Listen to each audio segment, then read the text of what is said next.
Oye, espérate y espérame. Pero vamos a hablar inglés. No me llama Carlos, ese no es mi nombre, te voy a dar un cocotazo. Tienes que entender que soy muy digno, muchacho. Me da pique porque para ti soy un fracaso. Me da pique porque para los hombres soy Pegaso. Me da pique porque transfobo y sobrepaso. Me da pique porque ellos son carrasco. Me da pique porque ellos son carrasco. Un carrasco, dale fuetazo. Un carrasco, dale fuetazo. Que lo que, mi gente? You're listening to the Vamos a Hablar Inglés podcast with your host, La Reina Taína. Very excited to be just giving this podcast, honestly. Like, this is my first episode ever, and I've been wanting to do this for literally 7 years now, I think. So we're gonna dive into it. Forget all the neurodivergent, nervous tics that I got. We're just gonna jump right into it and be our full, authentic selves.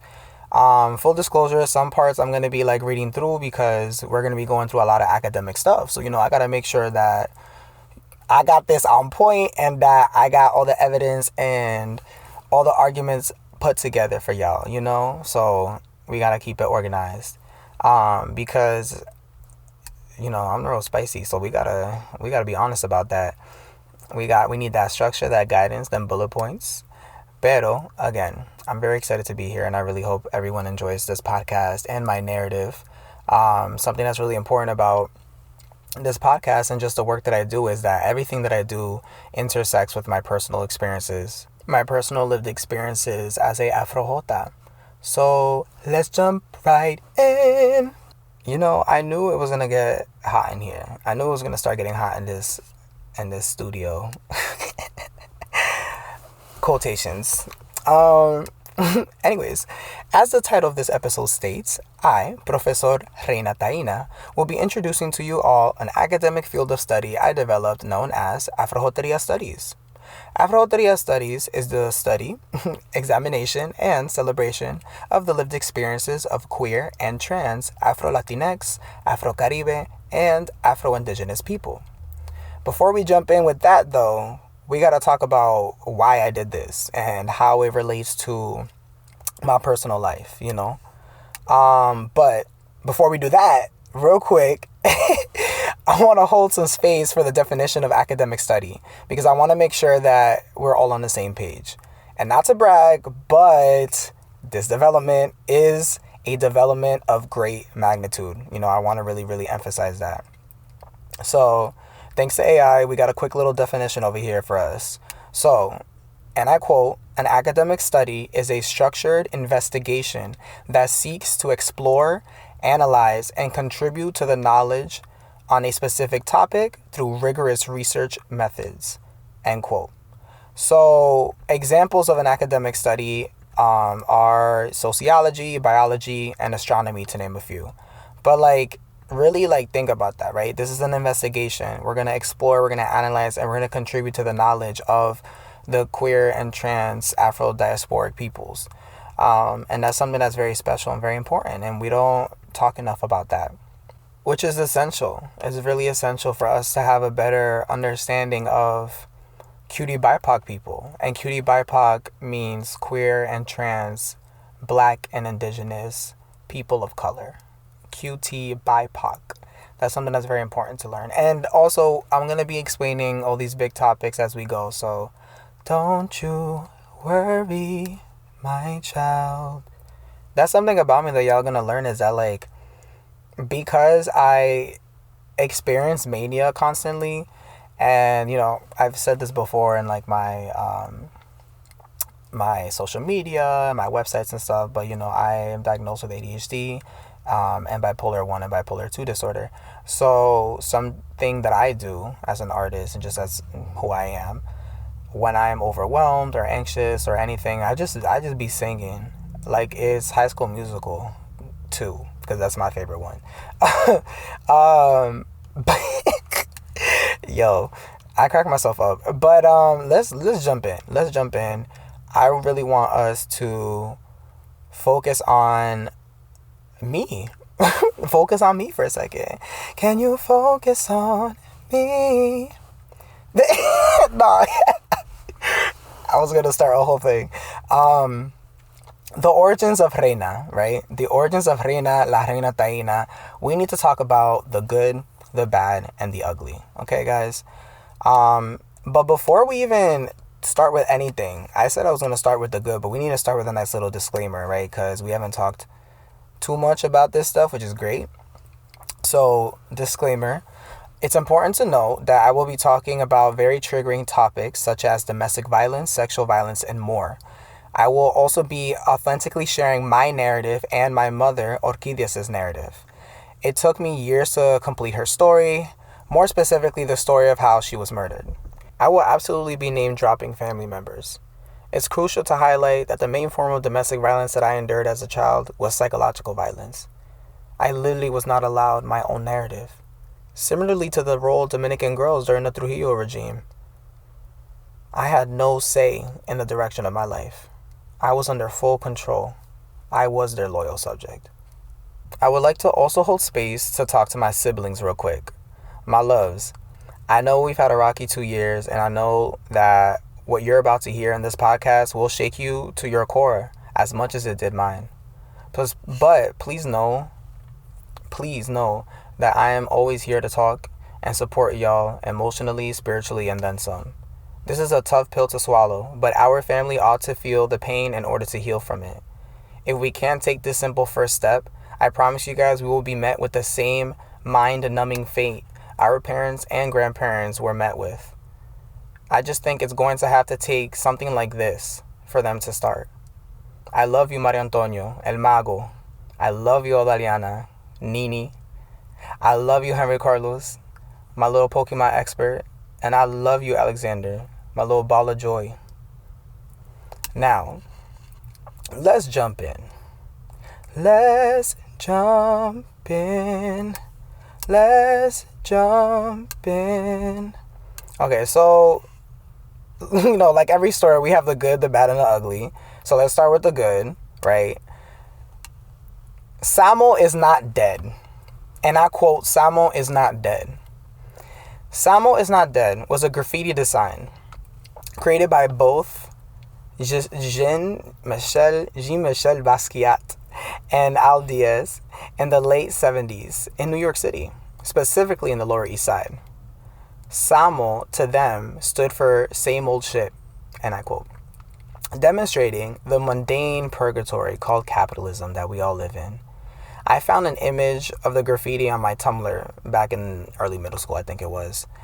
I was inspired by it. So I adopted it as a pen name, but I kind of changed it. So I changed it to Camo instead of Samo. And the C came from my dead name. So I just added it, and I had it in all caps, and I fucks with it. So fast forward to college, I renamed myself Camo is not dead _ on my Instagram. And honestly, that meant a lot to me. And it also meant a lot to me to keep my pen name on my Tumblr and also in my journals. To me, that was like a little alter ego.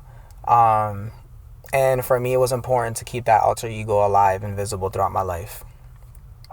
I didn't know it would eventually manifest into my authentic and true personality, to be honest. Funny enough, I used to pick the quote-unquote female characters in all the video games and like anime things I used to play with as a kid, and all of my narratives had a lot to do with me living in a quote-unquote woman's body. So it's very interesting. I really thought that I was just really good at writing narratives, and in my head as a kid I was like, oh, I'm gonna be the first boy to write like a whole narrative as a quote-unquote woman, and no one's gonna know, It was very interesting. Good old times. But you know what? All that taught me that you just have to trust the process that the universe has for you, And then boom, Camo was born, and through her desire to connect with her Taíno roots, she manifested the name Reina Taína as a tribute to Anacaona. And Anacaona is a famous Taína warrior who was among the first to stand up against Christopher Colombo and his colonizers. Anyways, after that, I officially pursued art and music in the winter of 2023. Before that, though, I spent my time at Brown University, dancing on multiple dance teams and creating short films and music videos for my creative courses. Brown's access to diverse resources allowed me to tap into parts of my creativity that I literally could not have tapped into on my own. especially with access to cutie BIPOC people, not just like technology and professors and like classes, but it's also cutie BIPOC people that were also low income first gen, just like me, and really just understood the struggle and everything. And disclaimer, this is not an advertisement for Browns. Because no, just making sure everyone knows that. Even though I was a tour guide, but I'm not trying to advertise them. But Brown really did. It was where my life really started, if we really want to be serious. So yeah, time passed, right? I developed my first website. I dropped my first music project titled REINA TAÍNA. And then I purchased Ableton Live 11 and 12. And honestly, the rest is history. Y estamos aquí ahora. Estamos bien. Hey. Now, for the bad and the ugly. I always say you can't talk about joy without talking about the dark side of joy. I argue that everything that's inherently good is also inherently evil. I kind of follow this non-dualist type of philosophy nowadays, and it really doesn't separate things in a binary. It just combines everything as one. There really is no bad or good or evil or ugly or whatever. It just is. And that's something that a lot of the foundations of Afro-Jotería Studies, it thrives off of that. It derives off of it, truly. So spiritually speaking, every entity possesses a positive and negative energy, just like atoms. Both energies need each other, like two photons need each other to create light. And that is exactly why they're one, because when we're all together, we create the things that we need the most, which is love and light. So, yeah, but before the bad and the ugly even existed on my end, we really have to we have to take it back. We got to take it back to the Trujillo dictatorship in the Dominican Republic, because it's extremely important for us to understand how Camo got to where she is today. And it's not my parents, it's not my grandparents. It starts with Trujillo. Then it starts with my grandparents. So, no fuimos. There's a couple of terms that I want us to dissect and talk about before we jump in, because I think it's extremely essential to the work that we're doing. Okay, no fuimos. So, the couple of terminologies that I want to just start with, there's going to be a bunch, but these are the ones that I want to start with because it's been very difficult for me to talk about transness with people. And I feel like it's very difficult for people to grasp what transness is, especially Latinx people, right? So this is really for like my Latinx people that are really trying to understand what transness is. And practically for anybody. But I'm Latinx and Indigenous, so I do it from that perspective. Afro-Latinx, more specifically. And that being said, the 4 words that I want us to focus on right now is blancura, blanquitud, blanquedad, and blanqueamiento. Blancura focuses on the visual or superficial aspects of whiteness, often related to skin tone and physical appearance. Blanquitud involves the structural, ideological, and cultural power of whiteness, examining how it operates as a system of dominance. Blanqueamiento. Blanqueamiento literally translates to whitening in English. It is a historical and social process that involves the promotion and racial mixing, mestizaje, with the goal of whitening the population. It is used to describe how governments, elites, and social structures sought to erase or diminish the presence of Black and Indigenous populations in favor of a whiter, more Europeanized society. The use of the term blanqueamiento allows for a critical analysis of the racist ideologies that drove these policies and the lasting impact they have had on racial dynamics in Latin America and the Caribbean. So full disclosure, learning disability, I got it. So I resonate with these long words and me stumbling over, and I'm very comfortable and confident in having my little stutters and stuff be shown. So that's for anybody that is shy or wants to do a podcast and is neurospicy, neurodivergent, and doesn't feel like they can do one because of their stutter or their speech impediment or anything, like, I will advise you to do it. Forget the noise. Just say, I don't care, and keep it pushing. Literally. Now, blanqueada. Blanqueada is a less common term, but it can be understood as referring to the state or quality of being white. Blanqueada can refer to how whiteness is performed or embodied by individuals or groups. It goes beyond physical appearance and touches on cultural practices, language, behavior, and social attitudes that align with or are perceived as aligning with whiteness. So, something else, a fun fact, some countries such as Brazil, Argentina, and Cuba implemented immigration policies that favored European immigrants with the belief that their presence would help whiten the population and contribute to the development of a more quote-unquote civilized nation. Now, I'm going to have all of these MLA citations. Don't worry, I'm going to have that on my website and find a way to connect it to my podcast as well. Because I encourage everyone to not just take what I'm saying and just run with it. I want you to, challenge yourselves, challenge me, and really read these things yourself and try to digest it from your perspective. And something that's really important, we have all these terms, right? Transness, blanqueamiento, all these things. Something that's very important that I want everyone to understand is that no, these words did not exist back then. But just because these words did not exist back then did not mean that these folks' identities and processes did not exist. And why do I say that? Because of the next thing I'm about to tell you. These policies were not typically referred to as blanqueamiento. They weren't at all. Okay? Instead, they were often framed in the following terms, and I quote, progress, civilization, and improvement of the national population. So when we're talking about if there was trans people back then, or if there were Tainos back then, and you're saying no, there wasn't, that is blanqueamiento at work, right? That's really what it is, period. And what we need to also understand is that, let's go back to what I said before. I have always said this, and I just finished saying this earlier. The scariest form of abuse and the scariest form of violence, in my opinion, is psychological. And it makes perfect sense, not only in my personal life, but now let's zoom out in a systemic level, in a historical level. It makes perfect sense. Because you're going to tell me a European society is equivalent to civilization, is equivalent to improvement, is equivalent to progress.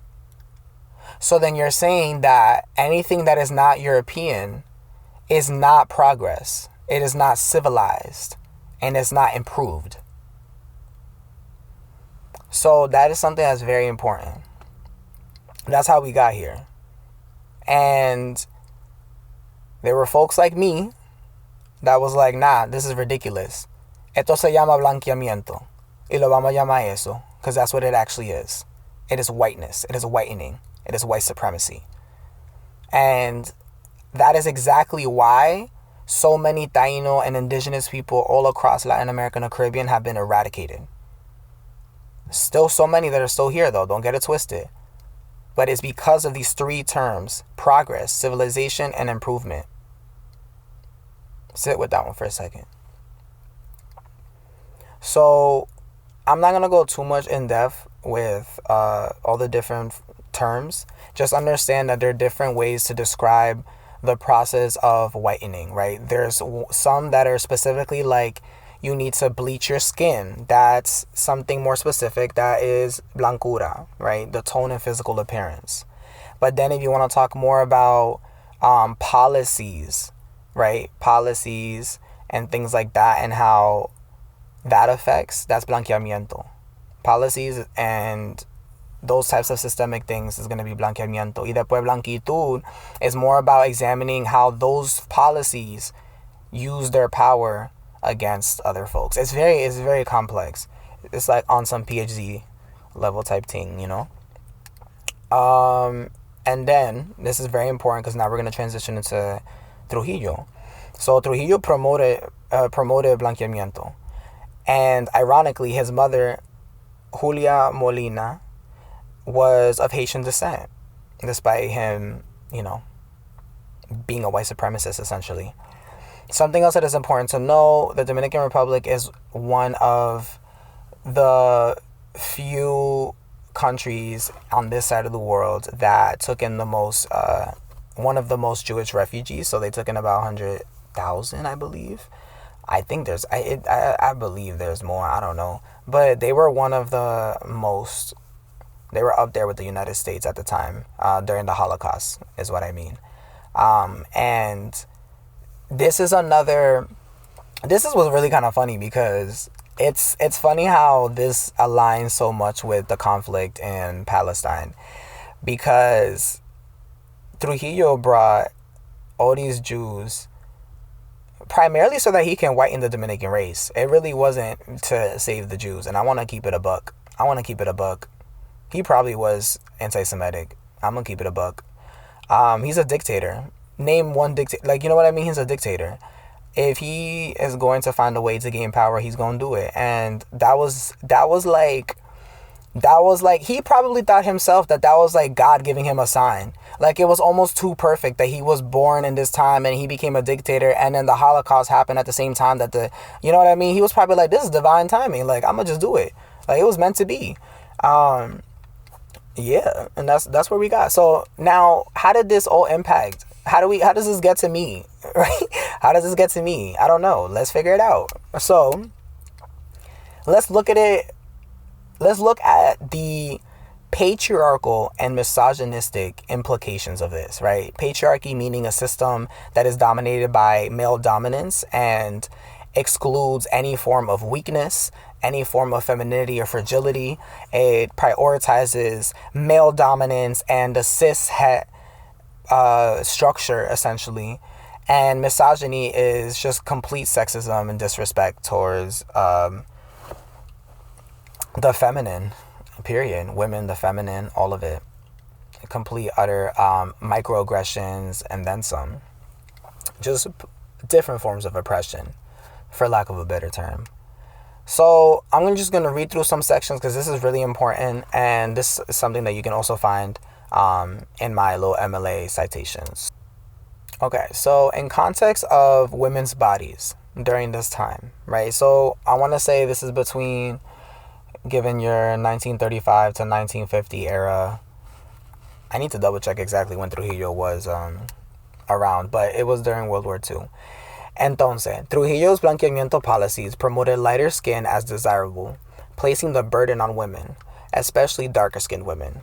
And it kind of forced them to improve their, what they call racial stock, through relationships with lighter skinned men. So essentially they wanted to ensure, they as in Trujillo and those policies wanted to ensure that all women in the Dominican Republic were bearing children from lighter skin and white men. And then this reinforced patriarchal control over women and reduced their value to just being, objectified sexually and just be seen as birth givers. Specifically, Afro-Dominican women, they were marginalized under these policies and devalued socially and economically due to their darker skin. The intersection of race and sexism, gendered racism, meant that women faced increased exploitation, violence, and discrimination, all while being told that proximity to whiteness was tied to virtue and worth. Virtue and worth. The pressure to conform to Eurocentric beauty standards led to internalized racism and practices like skin bleaching among darker skinned women. We still see this in the Caribbean today. This cultural erasure alienated Afro-Dominican and indigenous women from their roots, reinforcing patriarchal narratives yet again. Trujillo's regime was notorious for gender-based violence, targeting women who defiled racial and gender norms. Trujillo himself used his power to coerce women into relationships, reflecting a broader cultural shift that dehumanized women for the regime's racial and personal agendas. tisk, tisk, tisk, tisk. Trujillo's regime used education to propagate Eurocentric ideals and patriarchal gender roles, marginalizing Afro-Dominican and indigenous contributions while promoting male leadership and domestic roles for women. This created deep-seated racial and gender biases, limiting opportunities for girls and perpetuating societal hierarchies. This is the one that's important. In rural areas, girls, especially those with darker skin, were often deprived of quality education due to economic pressures and patriarchal norms that prioritize boys. Many girls dropped out early, conforming to societal expectations of marriage or domesticity, furthering their marginalization. Now, that's very important because we're going to have a whole conversation on how my grandmother, Mama, was taking out of school when she was like before middle school, so around 5th grade. So like, let's say end of primary school. And unfortunately, around that time, what typically happens to AFABs is that they get their period. And historically, we have seen that when, in a lot of cultures, when AFABs AFABs, the word AFAB means assigned female at birth, and the word AMAB means assigned male at birth. So what that means is, if you're an AFAB, that means you were born with a vagina. If you are an AMAB, that means you were born with a penis. Okay? Amazing. I encourage everybody to start using the word AMAB and AFAB if you're wanting to talk about male and female, because there is no such thing as male and female. Just get rid of that. Thank you. You can use, not even, no, you can never use it. Don't use it. So it's extremely important because now, right, that means they're fertile. That means they have the ability to have children. And typically when girls, especially in the Dominican Republic, AFABs, they are married off by 9 years old, as young as 9 years old. And that's still happening to this day. And it's happening in so many other parts of the world. And for all those folks that want to be xenophobic and racist, it is absolutely still happening in the United States of America. Absolutely it is. Go search it up. Thank you. So, no. So, that is something that's very, very, very important. And then there's a spiritual significance to the process of blanqueamiento. That being an eradication of the spirit and inability to heal radically. That's very important. To me, my mom's traumas weren't easy solve to me. They just weren't easy solve. Especially after learning all these things. Especially after learning critical theory. Right? Especially after going to almost 5 years of therapy. This capitalistic one-size-fits-all society makes it very easy to see where we marginalized folks end up. Yeah. Gotta hold some space for that one. One more time. This capitalistic one-size-fits-all society makes it very easy to see where we marginalized folks end up. There's really only one path for us under this oppressive system anyway, leaving us depleted from a life of barriers and borders. We don't even have the capacity to shit, let alone heal. My mom met that same fate. Over 45 years in the U.S. and still no capacity to heal. A spirit so broken that she disowns her firstborn and her firstborn's firstborn. And now we gonna transition to her. So, keeping this short and sweet. Because this is about Afro-Jotería Studies. It's not about my biological former family. And I want to make that a point. It is essential that we look at this from a academic standpoint, from a sociological and psychological standpoint, and from a historical and anthropological standpoint. Because my life and the life that my my ancestors have experienced is something that needs to be talked about. And if we don't talk about it, there's going to be more families like mine that are going to be broken and separated and unhealed and toxic and confused and sad and lonely. And I don't want that for Latinos. And I need Latinos to get the fuck up and understand que es un proceso de blanqueamiento. Y tú tienes que entender que para curarte hay que sentir esta pena, este dolor, este sufrimiento. Todas las cosas tóxicas que tú tienes en tu vida lo tienes que sentir, porque si tú no lo sientes, tú nunca vas a curar. Nunca.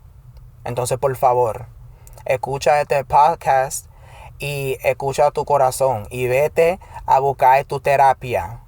No venga con esa mierda. Vete a buscar tu terapia. Thank you. So, y ojalá después de esto tú puedes ver, zooming out, porque esto que pasa, ¿verdad? Siempre estamos solamente pensando en ahora, no estamos pensando en el futuro, porque no tenemos tanto dinero, tenemos tantos hijos, toda esta cosa que está pasando en los Estados Unidos, y también tenemos que apoyar a la gente allá en RD y esto y el otro, que nunca hay tiempo para nada, ¿verdad? Pero tú tienes que entender que si nunca hay tiempo para nada, tú te vas a sufrir, tú te vas a quedar en olla, always, siempre. ¿Cuándo va para eso? Cuando estás muerto. Tú puedes vivir tu vida todavía, tú puedes. Pero hay muchísimas cosas que tienen que ser diferentes. Y tú tienes que entender que es por el proceso de colonización que estamos así. Nosotros latinos.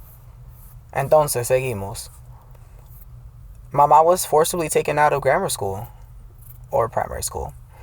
And she had to take care of the family business, crops and cattle. She had to take care of her younger siblings and maintain the balance within a household filled with 15 children. Right? 15 children. It was back in the 50s.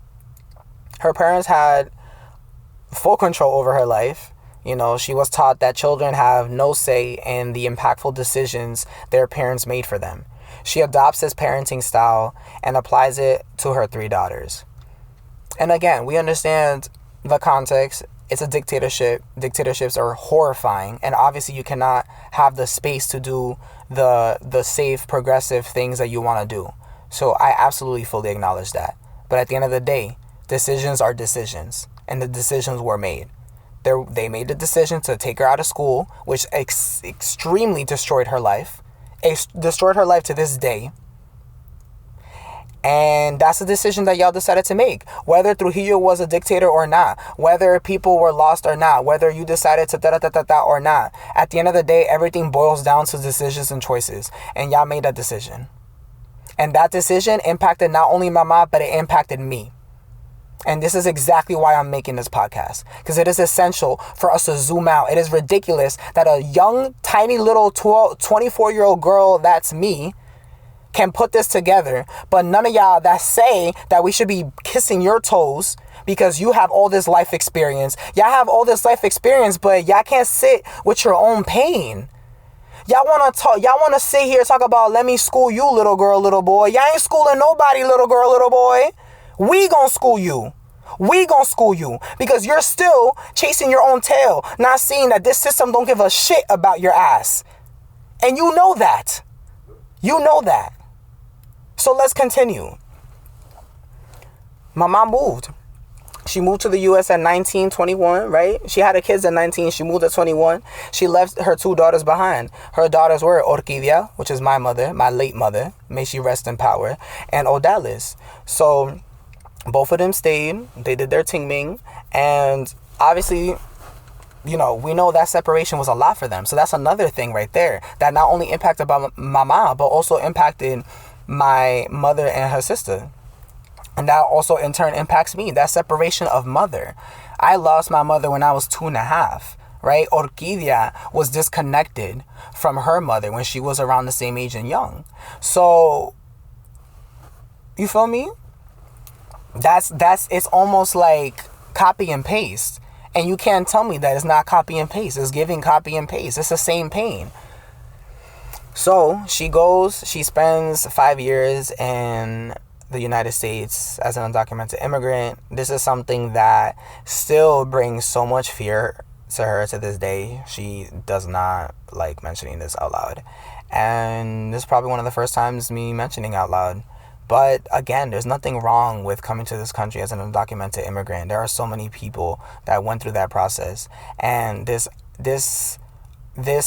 shame that Mama feels and this fear that Mama feels for disclosing that information, despite the fact that she's been paying taxes for 45 fucking years, and despite the fact that she has been a law-abiding citizen, not committing not one fucking crime for 40 plus years, and she still fears.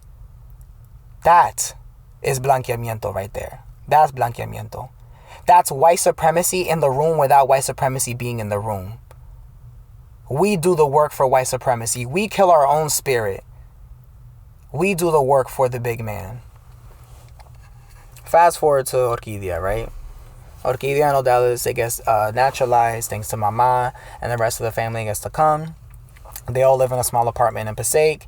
And, time passes. Orquídea gets older. Orquídea ends up going to primary school. And she's met with a similar fate as Mama.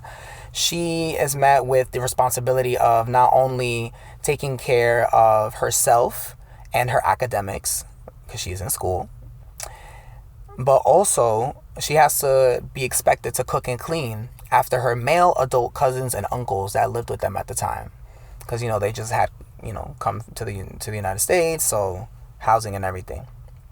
Mama owned a really big building. She still owns it. Downstairs were different types of stores, entrepreneurship energy, small business energy. Shout out to all my small business owners. Shout out to all my immigrant small business owners.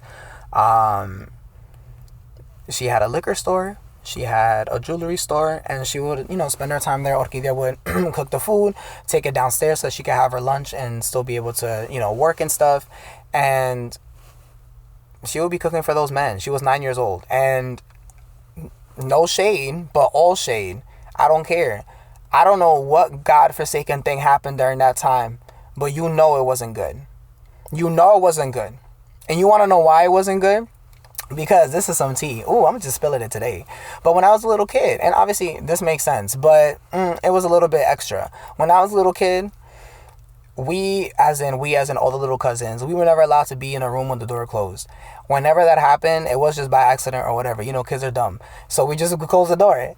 And my mom specifically, whoever, other people would open it and they wouldn't care. Or they would be like, oh, keep the door open. But my mom specifically would lose her top.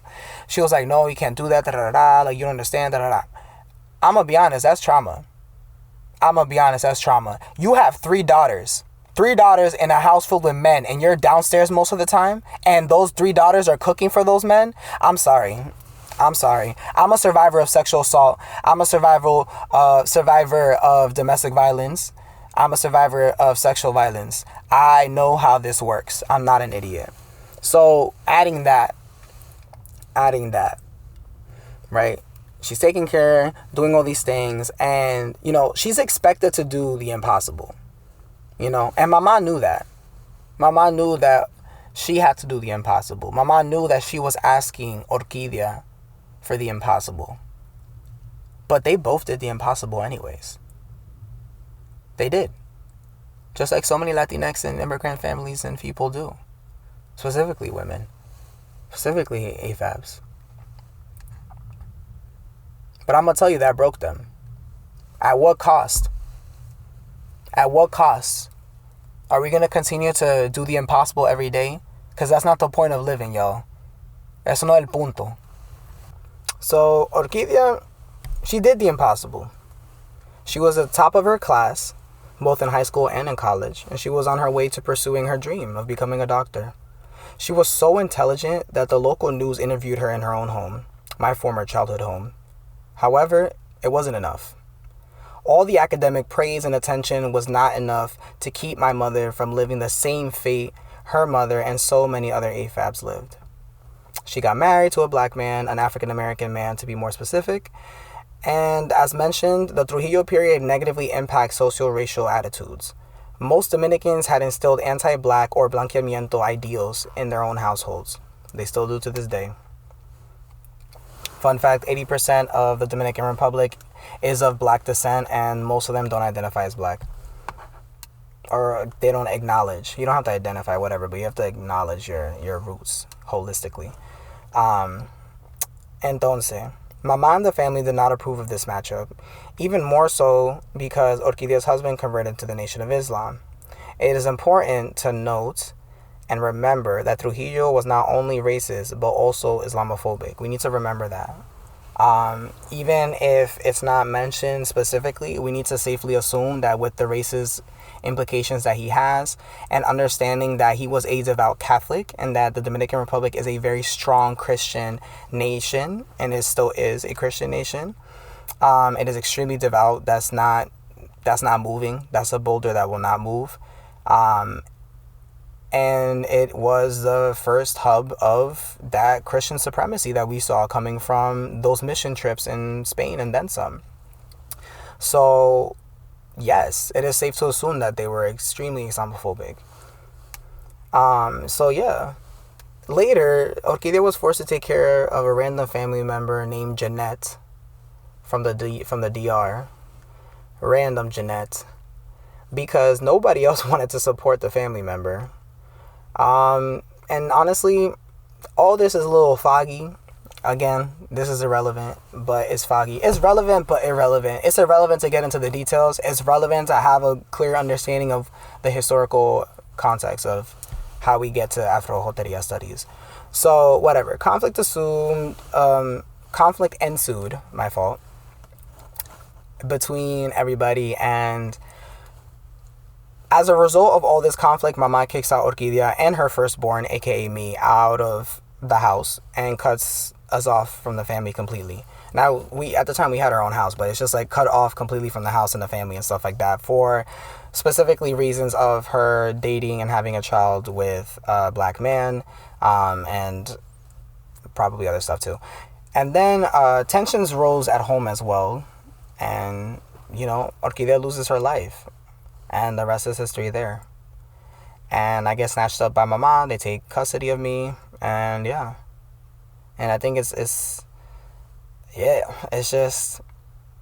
lot. It's a lot. And something that a lot of people don't want to hear, but needs to be said, is that even her own sister, Odalis, told her days, weeks before her passing, her murder rather, that she could drop dead, that she could kill herself. And that's a trigger warning, but that's the truth. And a lot of people don't want to hear this about my family, my former family, but that's the truth. That's the truth, and I'm sticking to it. So, the story of La Reina Taína and how she experienced a similar fate. So, let's do a recap of the main characters real quick, because, we've been chatting. So Mama, she's my grandmother and my legal guardian, or former legal guardian after Orquídea. Odalis is the aunt, and also Orquídea is, my aunt, not the aunt, my aunt. And Orquídea is his younger sister. And Ana Maria, we haven't really mentioned her, but, she's my godmother and aunt. And also Orquídea is youngest sister, so there's 3 sisters. So now we have that idea. The tea is spilling today. Entonces, nos fuimos. So we start with me being removed from my beloved BIPOC school environment and forced to attend a private Catholic school at the first grade, from the first grade all the way up to the 8th grade. By 5th grade specifically, 10 years old, which is around the same time that we start to see all these things ensue with Mama's life in primary school and also Orquídea's life in primary school. The introduction of the Ivy League commenced around this time, and there was this really strong expectation for me to get into a school like Princeton. Princeton was the main one that kept coming up in the space, and primarily the driver of a lot of the traumas in this is my godmother Ana. That's just fact. That whole thing can be unpacked at another time, but anyways, back to this. So they all called it good parenting, encouragement, but behind closed doors, they were arrogant and they were aggressive towards me, telling me that I wouldn't amount to anything. I would be a failure if I didn't strive to go to an Ivy League. So again, blanqueamiento pressures, right? These blanqueamiento policies that forces them, because at the end of the day, let's say it for what it is. If you are white or whiter or act white or have a white status, which means if you're a lawyer, doctor, or go to an Ivy League, you will have a quote-unquote better life in a society, because this society rewards white supremacy. So the family knew that, and that's why they called it the American dream. We all call it the American dream, but it is us sucking the teat of white supremacy. Let's say it for what it is. It is us sucking the teat of white supremacy. So They wanted me to do that, and I didn't want to do that. I didn't want no suck no damn tea or no damn white supremacy. No, I didn't want that. And then I was seen as a failure, right? Just like how black and indigenous Dominicans back then were seen as a failure because they didn't go through a specific public school system that Trujillo wanted them to go through. Or Trujillo kicked them out of the public school system because they didn't align with those values because of how they sound or how they look. Sit with that one. So the next time y'all motherfuckers want to be up here, talk about let me school you little girl, little boy, go do your damn history. And also, note, Ana and so many people like her talked about how the Tainos were dead and that she went to college and da-da-da-da-da. Yes, there was a huge period of time in the 90s that there was no documentation, even in academic universities, of Tainos. But what y'all need to understand is something that's really cool. Not really cool, but the term is really cool, called paper genocide. So it's not just genocide, but it's specifically genocide of the documentation of Tainos. The colonizers literally stopped documenting the existence of Tainos. That's why it's called a paper genocide. And that is exactly why in our textbooks and histories, you can't even find things about Tainos until recently, right? Until recently, now we have a stronger, recently as 10, 15 years recently, now we have a stronger group around the area around Turtle Island. But, it's awareness. It's understanding that the only reason why America was able to make it here is because they had to erase everything else. So that when people ever doubted the system, they understood that there was nothing else but this. That is exactly why in my mind all these people are in this stuck position that they're in. Because they truly believe that there's nothing else but this. This is the best. This is the best country in the world. This is the best opportunity you're ever going to have anywhere compared to anywhere else in the world. And I'm going to tell you right now, the best is in you. It's not in a country. We need to stop relying on countries. We need to stop relying on governments to help us. That is within you. The joy, the happiness, the love, the improvement, the progress, the growth, the crying, the healing, the loving, the fucking, that is within you. Can I get an ashe? Can I get an amen? Can I get an ashe? Amen. Oh. Why are Trujillo's blanqueamiento initiatives still plaguing my family to this day? Let's rephrase what Ana said. If I don't conform to Eurocentric standards of what it means to be a successful human on this earth, I will be a failure. Okay, now we got rid of that. We talked about the good, the bad, and the ugly. And it's very important to understand and see the literal juxtaposition between what we're going to talk about and my entire life and seeing how similar it is. And I really hope everybody saw in my conversations about my story and comparing it to the blanqueamiento policies from Trujillo, I really hope y'all see that. I really hope Dominicans and Latinx people see that, because it happened in Peru, it happened in Argentina, it happened in Cuba, it happened in Mexico, and it still happens in all those areas and then some. It still happens to this day. We need to be aware of this stuff, and we need to be like, okay, wait, pause. This is very harmful. We need to find a different way to navigate this. And that is exactly why I wanted to have this conversation. It's not a conversation about me bashing my former family. It's not this game and pettiness and me trying to stir pot on social media. It's exactly not that. It's exactly the opposite. It's understanding that if we want to heal and if we want to learn and if we want to grow and if we want to learn what Afro-Jotería Studies is, you got to know the story. You got to know my story. Because Afro-Jotería is made out of me. That's it. I'm the founding mother of Afro-Jotería Studies. So you gonna learn about the life of the founding mother of Afro-Jotería Studies. Can I get a ashe? Can I get a amen? Can I get a ashe? Amen. Can I get a ashe? Can I get a amen? Can I get a ashe? Amen. Can I get a ashe? Can I get a amen? Can I get a ashe? Amen. Period. Ahora, let's jump into the next topic. So let's do a little table of contents before we start. So the next 3 sections are going to be, and I'm just going to list them, right? So section number 1, or I guess section number 2, because we just finished section number 1. Section number 2 is going to be a crash course on Jotería studies. Section number 3 is going to be the decolonial 3. And section number 4 is going to be the introduction to Afro-Jotería Studies. Entonces, for Jotería Studies, now I did not create Jotería Studies. I created Afro-Jotería Studies. So what's Jotería Studies? Okay, let's dive into it. And full disclosure, these next three sections, these next three sections are most likely going to be me reading it off. So just sit back, relax, and let's have a good time. Because a lot of this stuff is very academically dense. And yeah, I will absolutely stop at some moments to kind of explain or comment or, demonstrate something so that we can have a better understanding. But other than that, we're going to jump right in. Let's do it. So, according to queer and trans Chicanx and Latinx scholars like Michael James Garcia, Gloria Andulazan,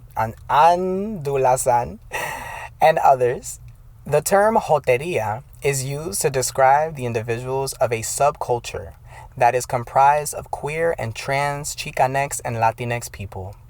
James Garcia expresses that, and I quote, "As Jotería, our bodies and ourselves are lived legacies of colonialism, racism, xenophobia, homophobia, sexism, and heterosexism." End quote. Over time, the meaning and definition of Jotería evolved.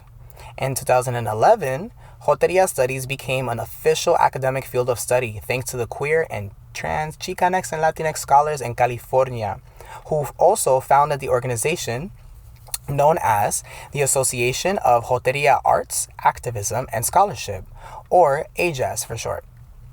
AJAS was founded by a collective of pioneering scholars and activists committed to advancing Jotería studies.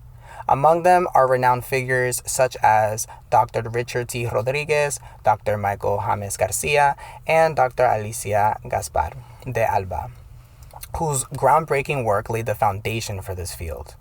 These founders envisioned AJAS as a platform to support and promote the voices of queer and trans Latinx artists, activists, and academics. So real quick, now we're starting to see something that's different, and I want to make this a point. Both Jotería and Afro-Jotería Studies are examining artists, activists, and academics. So it's not just looking at like things that you would look at in a regular literary class, like a literature class, where it's just you're only looking at things like British literature, Shakespeare, Macbeth, stuff like that.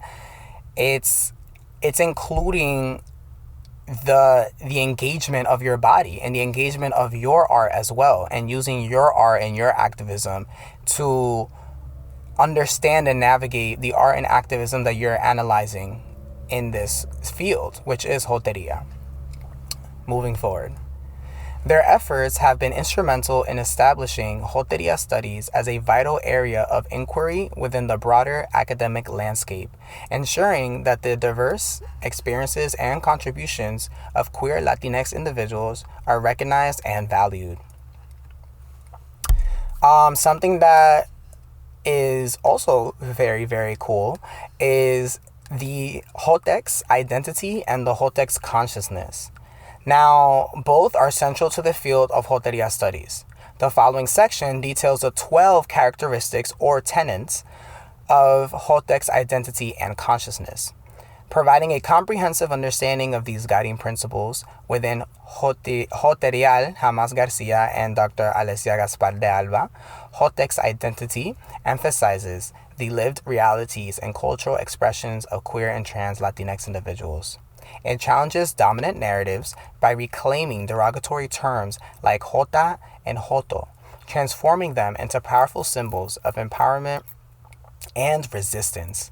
Jotx consciousness extends this reclamation by fostering a deep connection to the Mexican, Latin American, indigenous, and Afro-diasporic heritage, while promoting multidimensional social justice and activism. These fundamental elements, as articulated by AJAS scholars, underscore the importance of embracing gender and sexual fluidity, rejecting systemic oppression, and supporting community resilience.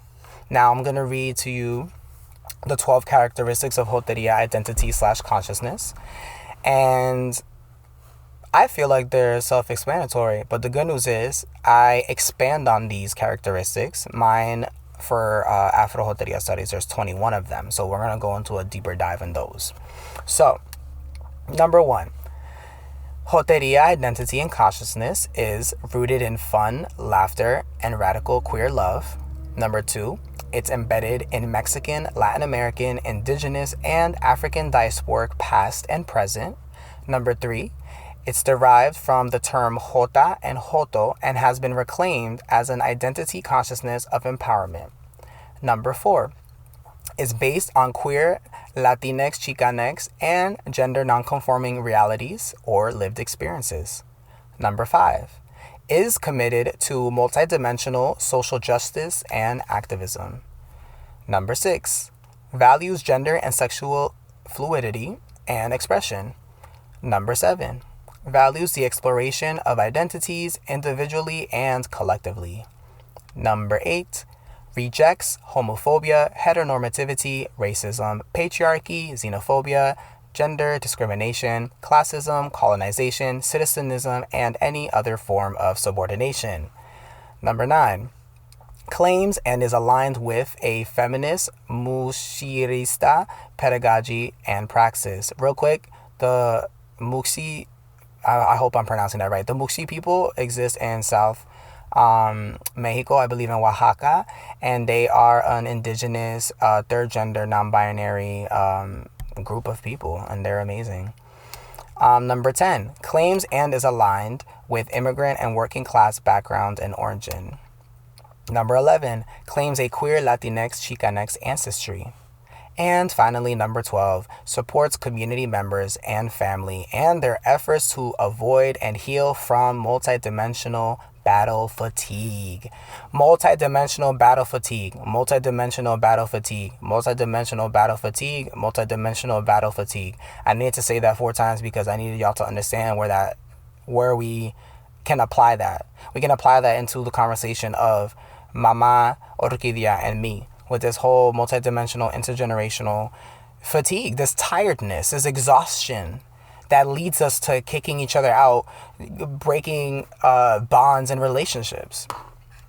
So now that we have a nice little understanding of Jotería, now let's jump into the decolonial 3, shall we, darling?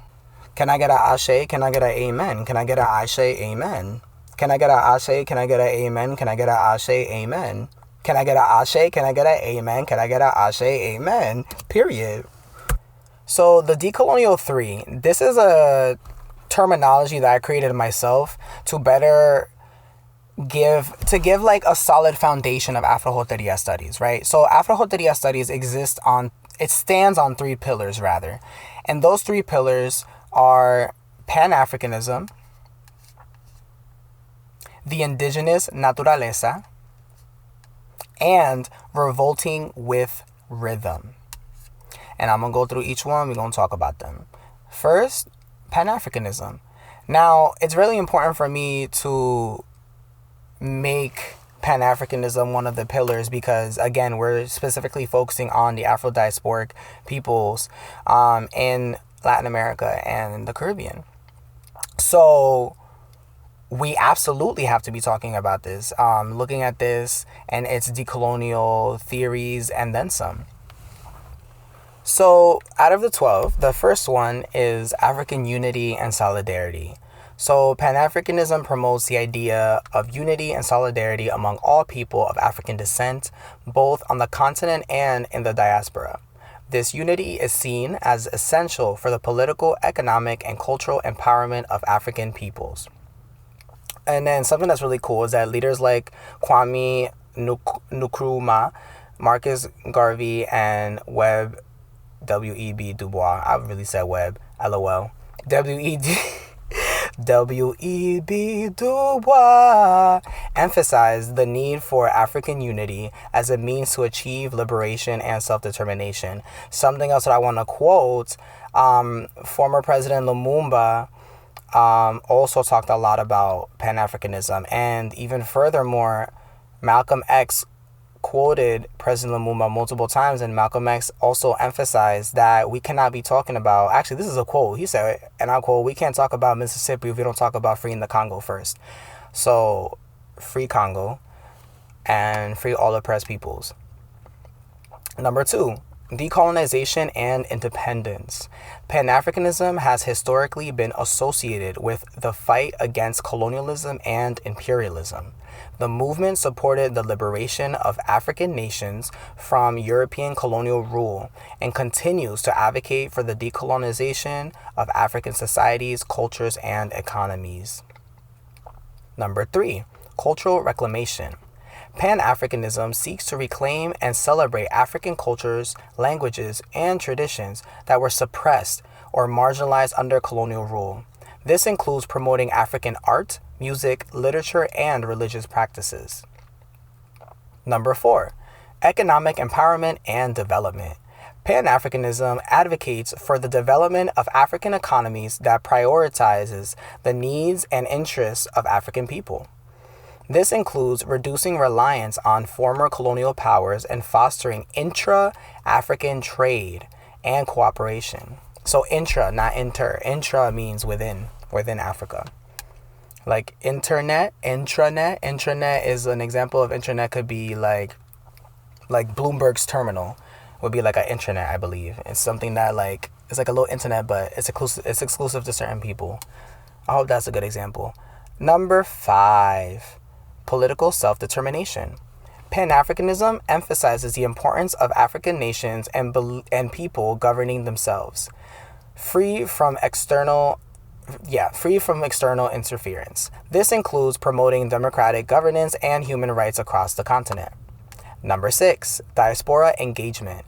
Pan-Africanism recognizes the shared struggles of African-descended peoples around the world, particularly in the Americas, the Caribbean, and Europe.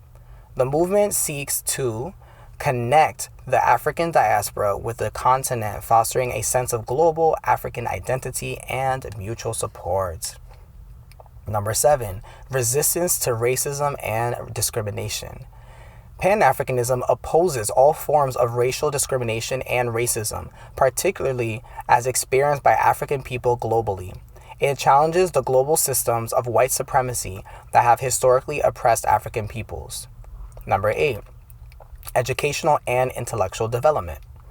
Pan-Africanism promotes education that is reflective of African realities and histories, countering colonial and Eurocentric narratives. It's similar to a great example is there's this really famous school in Africa that they 100% have their foundations in education on Ubuntu and African philosophies and just African religions and faiths, and that's how they teach the kids and stuff. It's really cool because there's multiple ways to teach pedagogy. Number 9, spiritual and religious dimensions. Some strands of Pan-Africanism emphasize the importance of African spiritual systems and religions as part of the cultural reclamation process. Number 10, environmental and land issues. Pan-Africanism addresses issues of land ownership, often advocating for the redistribution of land to indigenous African peoples and the protection of African natural resources from exploitation by foreign entities. That's something that we're seeing now with Niger kicking out France, I believe, or Belgium. They're all getting kicked out regardless. Number 11, resistance to neocolonialism. Pan-Africanism opposes the continued economic and political influence of former colonial powers and other foreign entities in Africa, often referred to as neocolonialism. The movement advocates for true independence and autonomy for African nations. And finally, number 12, which is something that I like to focus a lot on in my personal work, peace building and conflict resolution. The movement supports efforts to resolve conflicts within and between African nations, often through dialogue, mediation, and Pan-African cooperation. And now we're going to jump into the indigenous naturaleza. Can I get an ashe? Can I get an amen? Can I get an ashe? Amen. Can I get an ashe? Can I get an amen? Can I get an ashe? Amen. Can I get an ashe? Can I get an amen? Can I get an ashe? Amen. Period. Bet. So the reason why I called this section... Sorry, I got so close to the microphone. The reason why I called this section the indigenous naturaleza is because another aspect of Afro-Jotería Studies is indigeneity, but more specifically, looking at our beautiful planet and the nature around us from a indigenous perspective. You cannot learn Afro-Jotería until you learn how to look at the world from an indigenous eye. And I'm going to challenge everyone right now to look at the world from an indigenous eye. I'm going to be reading a handful of indigenous perspectives on nature and unity and love. So I really, really want everyone to take a moment and, listen, write it down, go back if you need to hear something again. It's very important. Number 1, in Hawaii, the Hawaii perspective, the Kanaka, also let's start from the beginning because I want to make sure that I say this right now. I'm going to try my best, and if I butcher these names and these words and these entities, I am very, very sorry. But the focus is indigenous revitalization and indigenous visibility, and that is what we're doing today. Ashe, amen, ashe, amen. So the Kanaka Maoli people in Hawaii, they have a concept, and the concept is called Aloha Aina.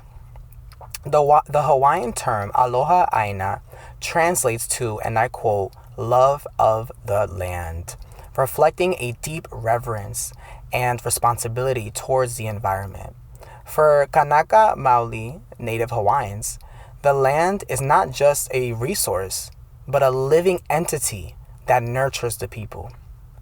The relationship with nature is familial, and as the land, sky, and sea are seen as ancestors. This perspective emphasizes the importance of stewardship, sustainability, and the recognition that the health of the land directly impacts the health of the people. Next, number 2, the Yucatan Peninsula perspective, the Mayan perspective, with their concept of Kul, Balam, and Eats. So it's Kul, Balam, and Eats. The Maya people of the Yucatan Peninsula view nature as imbued with spiritual forces, with every element of the natural world possessing life and power.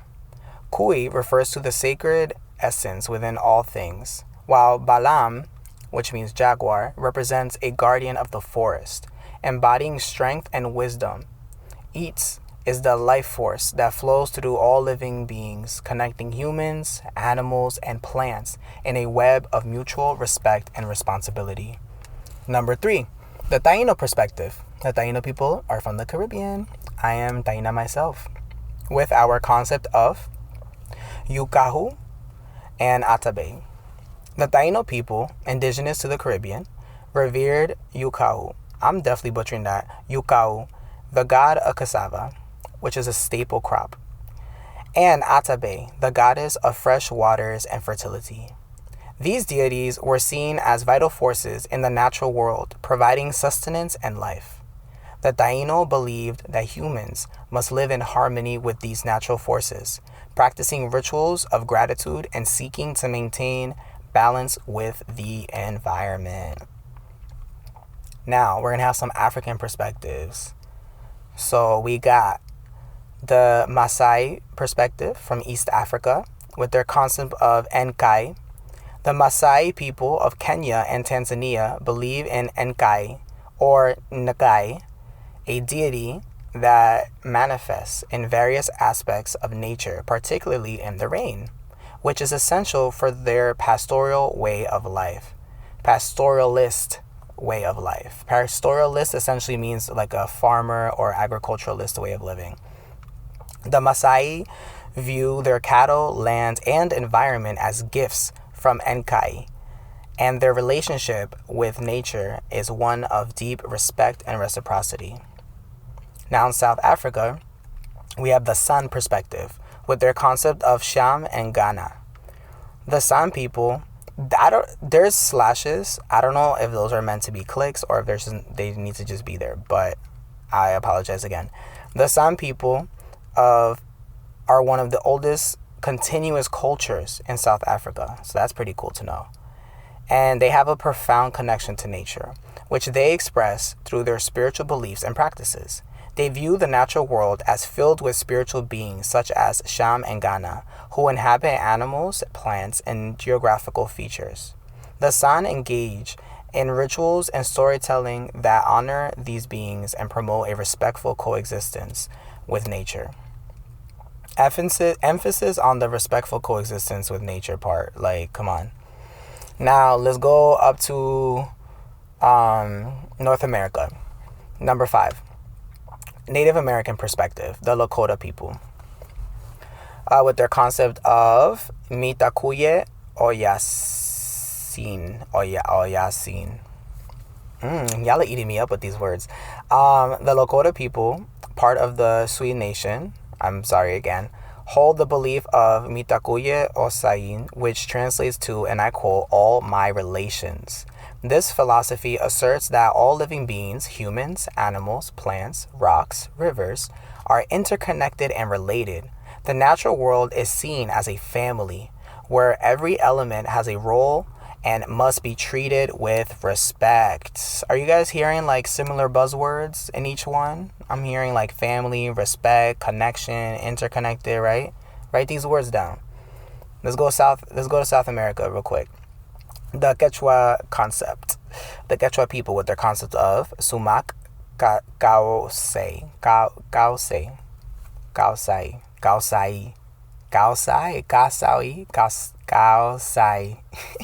I really want to do it. I'm very determined.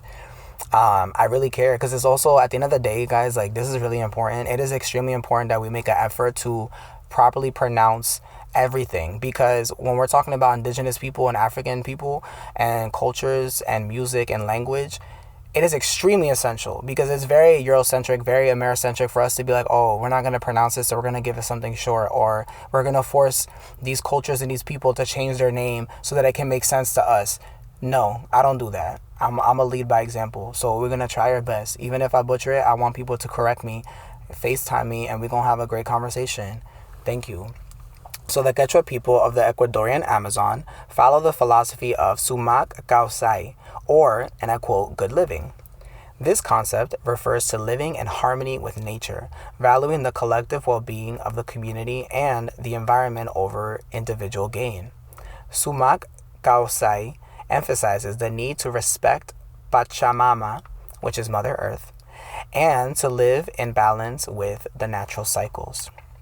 Number 7, the Yanomami people from Brazil and Venezuela, with their concept of urhi'a. The Yanomami people, who inhabited the rainforests of Brazil and Venezuela, have a deep spiritual connection to the forest, which they call urihia. The forest is considered a living being with its own consciousness, and the Yanomami see themselves as the protectors of this sacred space. They believe that every tree, animal, and river has a spirit, and harming the forest is akin to harming one's self. End quote. Sit with that one. Sit with that one, y'all. Can I get an ashe? Can I get an amen? Can I get an ashe? Amen. Can I get an ashe? Can I get an amen? Can I get an ashe? Amen. Can I get an ashe? Can I get an amen? Can I get an ashe? Amen. Period. So you see in the indigenous naturaleza the importance of looking at nature and looking at the world and even looking at yourself from an indigenous perspective. There's nothing wrong with looking at it like that for a couple of seconds. I mean, you technically do that when you go watch a movie or a TV show. You exist vicariously through that main character. So why can't you do that now? Why can't you do that when you're having conversations with people instead of fostering xenophobia and xenophobic values? That being said, let's go into revolting with rhythm. Now, the reason why I called it revolting with rhythm is because not only I'm a choreographing baddie, but it's very important to understand that in the Caribbean, The Caribbean wouldn't be the Caribbean as we know it today if it wasn't for African drums. That is a fact. That is a fact. Every Caribbean and every Caribbean island will absolutely agree with me on this. Drums are the foundation of our histories and of the makeup of who we are today. And we cannot, it is disrespectful to even talk about Afro-Jotería Studies without talking about this important third pillar. So let's jump into it. We're going to be talking about different beautiful Caribbean islands, and just a handful of them, and seeing how they use drums as a way to stick it to the man and revolt against colonial power and imperial power. Now, this is just a handful, but I'm gonna let y'all know every single island has their revolution story. Fact. So please go do your research. Now, number 1, Jamaica. Can I get an ashe? Can I get an amen? Can I get an ashe? Amen. Can I get an ashe? Can I get an amen? Can I get an ashe? Amen. Can I get an ashe? Can I get an amen? Can I get an ashe? Amen. Period. The Maroons of Jamaica, which were descendants of escaped African slaves, used the Cromarty drum as a central element in their spiritual and military practices. The Cromarty drumming, rooted in the Akan tradition of West Africa, was employed in rituals to invoke spirits, heal, and communicate across long distances.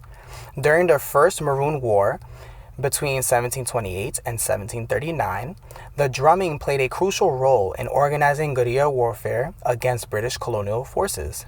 The drum was also used in secret religious ceremonies, known as Maoism, which combine African spiritual beliefs with indigenous influences. Number 2, Haiti.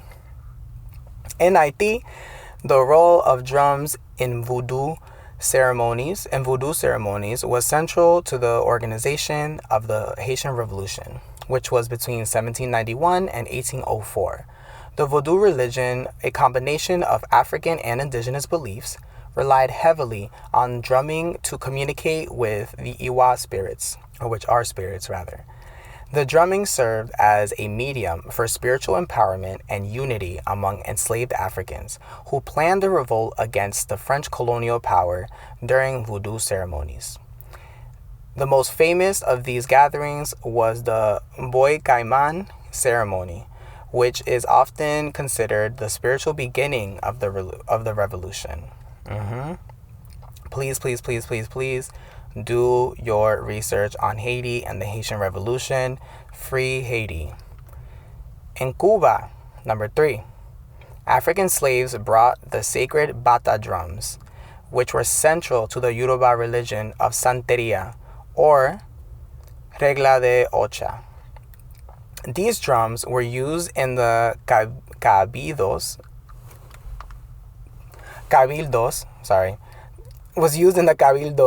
which were mutual aid societies formed by African slaves and free people of color. The cabildos were important spaces for preserving African traditions and organizing resistance. The bata drumming not only played a role in religious ceremonies, but also in fostering solidarity and rebellion against the Spanish colonial authorities. Drums were used to send coded messages and to summon people to secret meetings, making them an essential tool in organizing revolutions. And real quick, you know why this was so successful? It's because these white folk, these colonizers, they was just there like, is that the birds? Like, that's why it was so successful. You're gonna be drumming across the whole island. They're just gonna be like, what is going on? Like, this is why it was so successful. They ate me up. They're like, they don't even know they were using music as a way to like F them over. Like, they're so clueless. Anyways, let's go to Suriname, number 4. The Saramaka Maroons of Suriname, descendants of escaped African slaves as well, utilized the Apinti drum in both their daily life and resistance activities. The Apinti drum, I'm saying that right. Yeah, the Apinti drum. The Apinti drum was used to send messages across great distances, and the rhythmic patterns played on the drums were a form of communication that the Dutch colonial authorities could not decipher. See, during the numerous Maroon Wars in the 18th century, which is the 1700s, The Apinti drums was crucial for coordinating attacks and escapes, as well as spiritual ceremonies that fortified the Maroons' resolve to resist. So now let's jump into number 5. Let's go to República Dominicana. In RD, the tradition of palos drumming is deeply rooted in African and indigenous cultures. Palos is a form of drumming associated with Afro-Dominican religious practices and has been used in rituals that invoke the spirits of protection and guidance. During the colonial period, palos drumming was used by enslaved Africans and Maroons to maintain a sense of identity and resistance against Spanish colonial rule. The rhythmic patterns served as a means of covert communication among the enslaved populations and were integral to planning and executing rebellions. Number 6. Trinidad. In Trinidad, the Orisha or Shango religion, brought by Yoruba-speaking slaves, involved the use of drums to communicate with the Orishas, which are deities.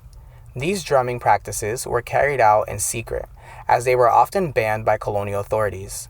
The Shango drums played a crucial role in maintaining the African cultural heritage and in resisting the cultural erasure imposed by British colonialism. The drumming was also used to organize resistance efforts among the enslaved population, fostering a sense of unity and purpose in the fight against oppression. And finally, Puerto Rico.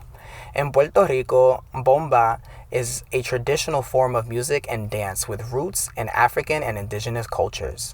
The drums used in bomba, particularly the barriles, barrel drums, were central to the cultural life of enslaved Africans. Bomba drumming was used not only in social and religious contexts, but also as a form of resistance. The cimarrones, escaped slaves, in the mountains would use bomba drumming as a means of communication and to organize rebellions against the Spanish colonial authorities. The rhythms and songs of bomba often carried coded messages that were understood by the enslaved populations but not by the colonizers. Can I get an ashe? Can I get an amen? Can I get an ashe? Amen. Can I get an ashe? Can I get an amen? Can I get an ashe? Amen. Can I get an ashe? Can I get an amen? Can I get an ashe? Amen. Period. And now, for the moment that we were all waiting for. Hours later. But yeah, girl, this is literally how it's going to be. No, I'm kidding. Moving forward, we are only going to be having 30-minute episodes. So please do not worry. Do not get overwhelmed. Do not scream bloody murder. Everything's going to be okay, y'all. It is important for me specifically to have started like this. Just lay it out bare and being myself. And laying it out bare and being myself led me to creating Afro-Jotería, the Afro-Jotx identity, and the Afro-Jotx consciousness. So basically just pulling from Jotería Studies, creating a new branch that analyzes specifically the specific population. Yo, when I tell you, I have been struggling with this, my little blue snowball speaker. She's been giving me a hard time, y'all. But, you know, as we do this, we're going to get better and better. And I'm very excited that for the folks that are real fans and they hear and they've been here, they've listened to the music, they've watched my videos on YouTube, they're on my social media like Instagram, like, I hope y'all see the growth. I hope y'all continue to see the growth, because it's only about growth on this side. Can I get a amen? Can I get a ashe? Can I get a amen, ashe? I'm telling you, that's gonna be like a commercial jingle or something. Like, that has to be. I literally just made this up as I was doing this. Like, it's giving boss bitch energy. Like, I'm literally talking about how I gave birth to something as I was giving birth to something. Like, what? Yo! And this is why y'all want to kill femmes. This is exactly why y'all want to eliminate femmes. Because we just be, you know? So, let's talk about my baby that I birthed, right? My baby that I've been birthing for the past 3 years. You know? Yes, a trans mother takes 3 years to give birth. So, let's go. Let's just read right through it, babies. So, what is Afro-Jotería? So, Afro-Jotería, yo, I'm like smiling right now. It's my first time really going in depth and really talking about it. So, Afro-Jotería demonstrates the interconnectedness of decolonial, queer, feminist, anti-racist, anti-oppressive, and anti-violent frameworks central to Afro-Jotería studies, but most importantly, to the larger project of autonomy and self-determination for colonized people. That quote right there, larger project, colonized people, that's a quote from our beautiful HABLAR folks in the Afro-Joterías, in the Jotería sector rather. So Afro-Jotería is an interdisciplinary academic field that examines the experiences, identities, and cultural productions of LGBTQ plus individuals within Black Latinx, Black Caribbean, and Black Indigenous community. As I mentioned, I birthed this field of study because of the urgent need to address the unique intersections of race, gender, sexuality, ability, citizenism, and class that shape the lived experiences of Afro-Jotx people. Afro-Jotería Studies not only focuses on the lived experiences of queer and trans Afro-Latinx, Afro-Caribbean, and Afro-Indigenous individuals, but also challenges dominant narratives and structures that marginalize these communities. Right? That's the big focus. Like, it's the where do we go from here? It's not just let's talk about us, but also with this information, how can we take this to put us in a safer position around the world?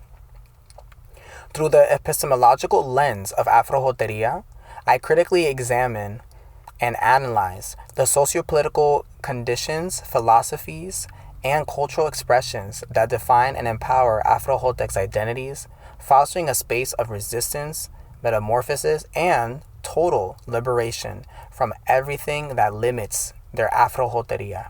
And in this way, I'm using it as like in a different grammatical way. I completely forgot. I'm so bad with those things. Is it an adjective with the Afro-Jotería? That's a noun. A noun.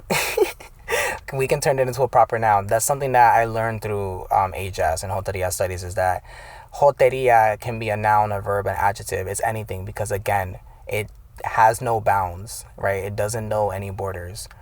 Something that's important to know is that you can actually follow along with me right now if you would like to, because I am reading from my blog post. So if you go on my website at www.lareinataina.com and click on blog, all the way on the top right hand corner of my website, you will see, or if you're on your phone, you would go on the left side, top left hand corner, the 3 lines, click on that, scroll down, and you'll see blog. Once you click on blog, scroll down again until you see an introduction in Afro-Jotería Studies. And I also have a Spanish version for folks that, para la gente que quieren aprender lo que es Afro-Jotería Studies, yo lo hice en español también para que tú lo puedas leer.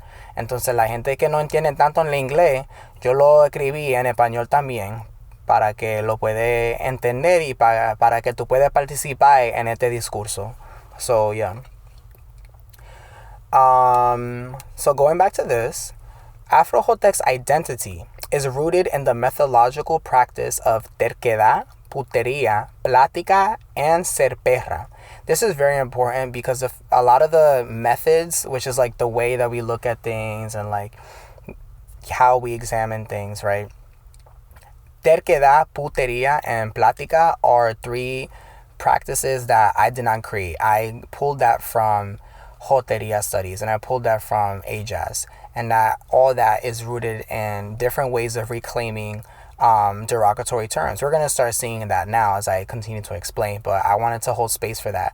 The 4th one, however, ser perra, is a new methodological practice rooted in Dominicanness.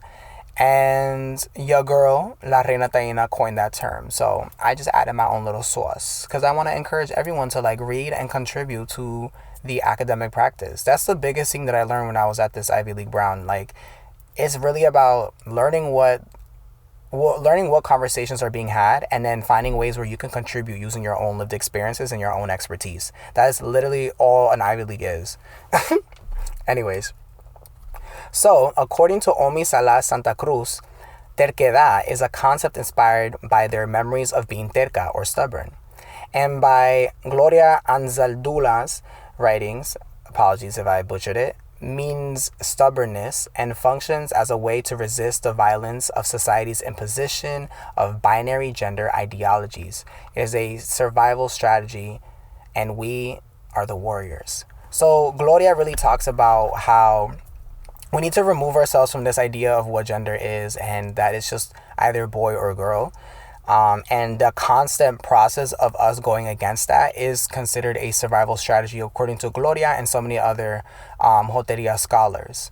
And that's something that's really important, because it's like we're using this academic practice and these lived experiences of ours as a way of reclaiming our spirit. And I think that's something that inspired me to create Afro-Jotería. You feel me? Now, putería has been reclaimed and redefined to embody resistance, empowerment, and the celebration of queer sexualities within Latinx communities. This reclamation is an integral part of Horacio Roque Ramirez in his influential work, and I quote, Queer Latino San Francisco, An Oral History, 1960s to 1990s. Traditionally a derogatory term used to shame and stigmatize sexual behavior, putería has been transformed into a symbol of defiance against societal norms and heteronormative expectations. It embraces sexual agency, body positivity, and the radical act of living one's truth unapologetically. By reclaiming putería, queer Latinx individuals assert their right to sexual expression and challenge the oppressive structures that seek to control and marginalize them.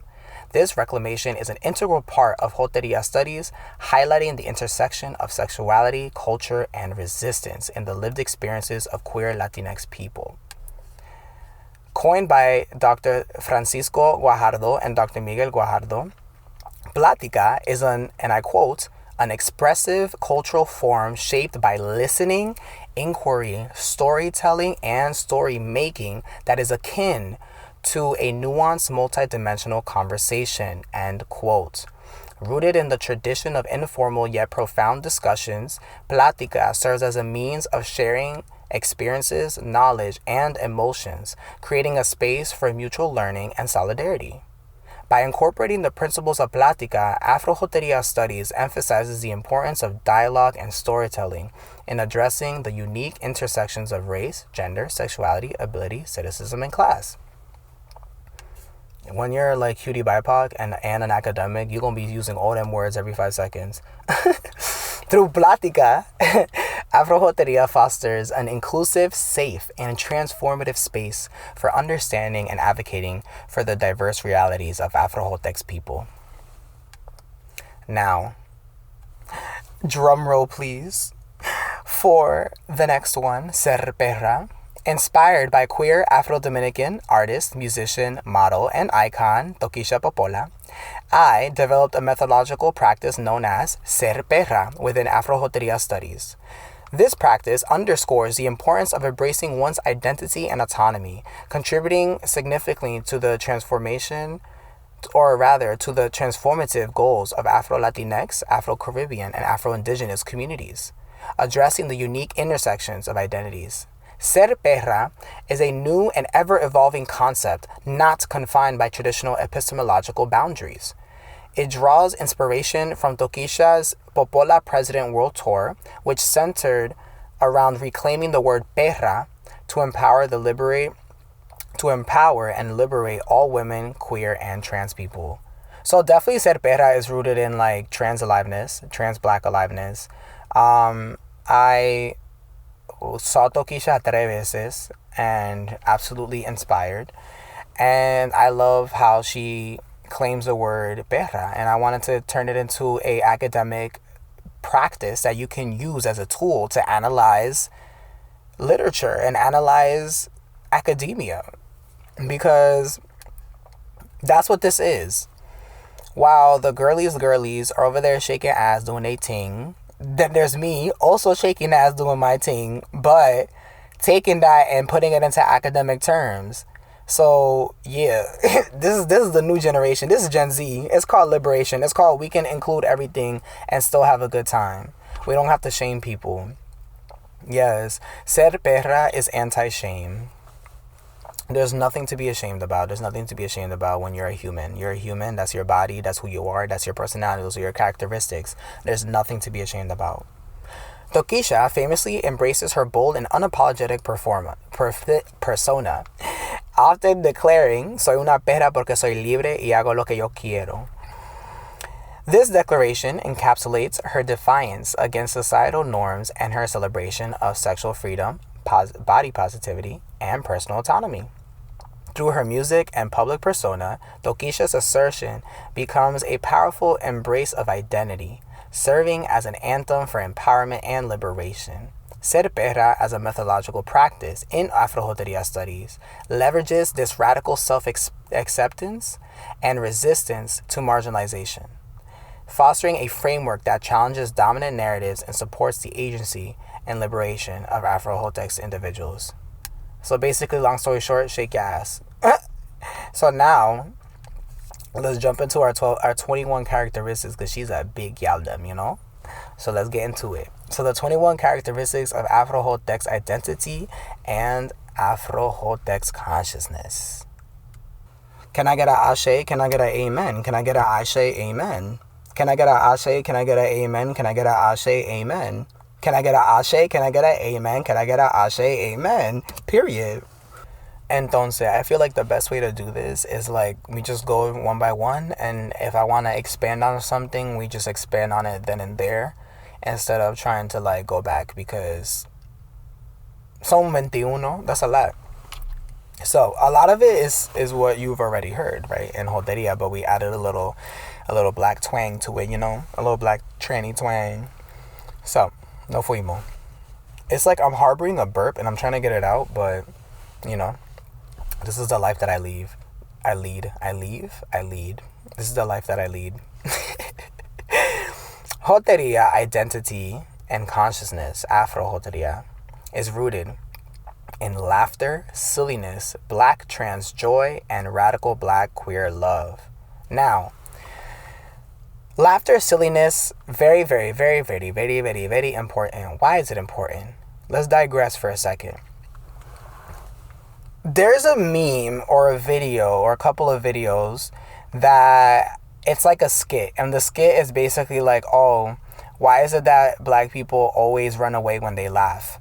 Actually, there is a historical significance to that. It's because, unfortunately, when you were a slave at the time and you were in the fields and you was working, you're also a kid working, everyone's working, and you come from a community of people that do a lot of things like tradition and dances and music and games and all these other things. Like, games were really, really important in African culture, and they still are very, very important, right? So you really think that African slaves were not, and just the slaves in general, they were not gonna just laugh? Like, let's also remember that, y'all. Like, yes, it's slavery, but we also need to understand that, like, just like how we're living our lives today and we're seeing it as hard and difficult and we're all suffering and everything from our perspective, we can still find ways to laugh. I always find ways to laugh despite me having suicidal ideation, right? So if they didn't laugh, we wouldn't be here today. And let's say it for what it is. That's why it's number one. It's at the top. Because if they didn't laugh, if they weren't silly, they wouldn't be alive. Their silliness and their laughter is what kept their spirit strong and their will strong. So yeah, they would play a game with the slave owners, and when they would get whipped or whatever, they would play games with each other to like run away from them, to see who can run away faster or something like that. You know, it's like tag, it's like freeze tag, all different types of things. And that's why we need to take from that, learn from that, take a page from that book and eat it up. Number 2, it's derived from the terms jota, joto, tranny, and transvestis, and has reclaimed an identity consciousness of empowerment. So reclaiming an identity consciousness of empowerment basically means what we've been talking about. It's the whole ser perra, it's the reclaiming the word nigger, reclaiming the word faggot, reclaiming the word, you know, so many, all these awful words. We're finding ways to either eliminate, recreate, or reclaim them. So that gives us a sense of empowerment. And when multiple people do that, that becomes a consciousness, because you're doing it as a way of changing your mentality, right? That's when I talk about consciousness, I'm talking about how you use your brain and you use your mind and all the things that you've learned in your life that has kept you alive. How do you use that to empower yourself in the sense, right? Number 3 is committed to multidimensional social justice and spiritual activism. Number 4, it's embedded in Dominican/Taíno, Boricua/Borinquen, Caribe, Latin American, Indigenousness, and African diasporic past, present, and future. Now notice I included future in this compared to Joteria's 12 characteristics. Number 5, it's based on queer, trans, and gender nonconforming Afro-Latinx, Afro-Caribbean, and Afro-Indigenous realities or lived experiences. Number 6, it's based on the analysis, celebration, and promotion of Afro-Jotx artists, activists, and academics. Promotion is heavy on that one. Let's really focus on that one the most. We're already analyzing right now. We're already celebrating through things like Pride, but now we need to be promoting. Flat out. It needs to be a promotion. The same way that you promote Licey que gana o lo que sea, you promote that, right? Entonces no one is telling you nothing about you promoting Licey. So tú puedes hacer tus promociones allá con Licey, and I'm gonna do this. Y ya. You feel me? And I'm gonna promote Toquisha while you go promote Licey. And everyone lives a happy life, and that's it. We don't gotta be like, oh, you shouldn't be promoting Toquisha because da da da da. No me vengan con eso. You are promoting the things that you want to promote, and I ain't judging you for that shit. So go promote it, and I'm gonna promote this. Thank you. Número 7, disrupting epistemological boundaries.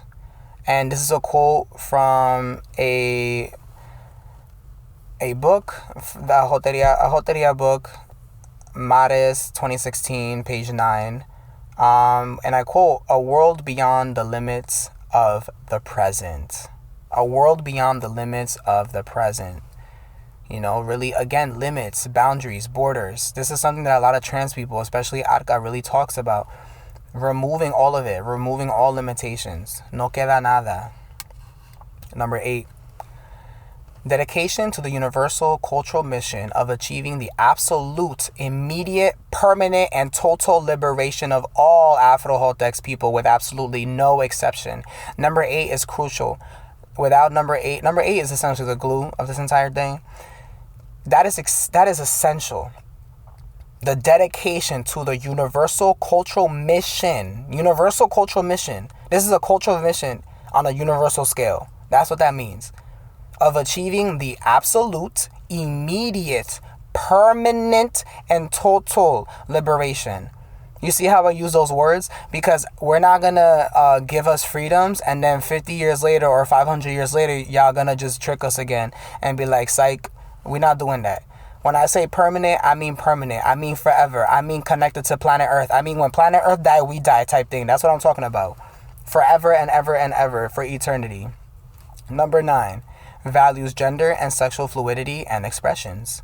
Number 10, values the exploration of identities individually and collectively. This is my favorite. Number 11, I need y'all to hear this one. Can y'all count how many things I'm saying? Let's see if y'all can count, and then tell me in the comments or something how many there are. Ready? Number 11, Afro-Jotería Studies rejects the following: transphobia, biphobia, homophobia, heteronormativity, racism, patriarchy, capitalism, hegemonic powers, xenophobia, disability injustice, domestic violence, sexual violence, all forms of violence, all forms of manipulation and coercion, human and sex trafficking, gender discrimination, classism, colonization, imperialism, citizenship, and any other form of subordination and slavery. Period. Yo, citizenism gets me every time because I'm like, that's not a word. But yeah. Anyways, number 12, claims and is aligned with a decolonial Black, queer, trans feminist pedagogy and praxis. Number 13, claims and is aligned with immigrant and working class background and origin. Number 14, claims a queer and trans Latinx, indigenous, and African ancestry. Number 15, claims and is aligned with sex workers, particularly all Black sex workers. Respecting and acknowledging the intersections between sex work and Blackness is key.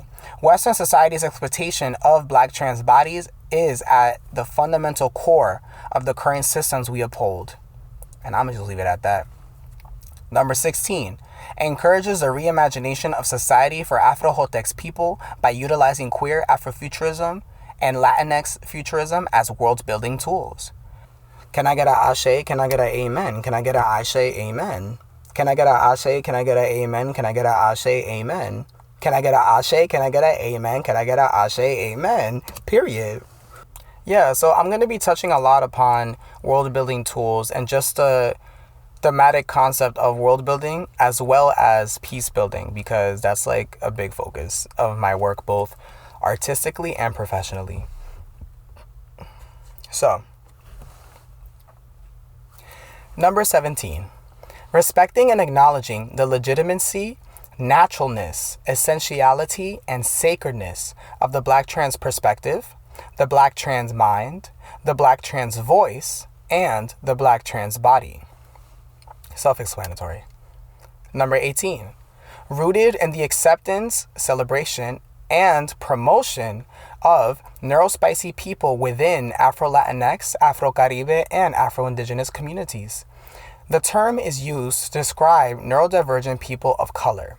It is a way to distinguish between non-POC and POC neurodivergent people, as neurospicy folks face greater adversities in the society in comparison to non-POC neurodivergent people. In Afro-Jotería Studies, neurospicy is specifically situated in Blackness, brownness, and the lived experiences of neurodivergent people of color. Self-explanatory.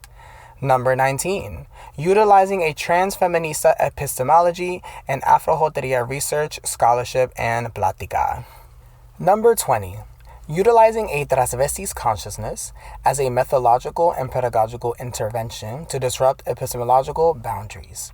Transvestis consciousness is an epistemological, a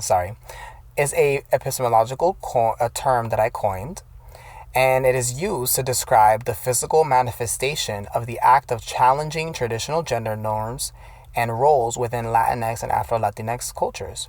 The term comes from the travestis people who are trans and gender nonconforming Brazilians and Argentinians.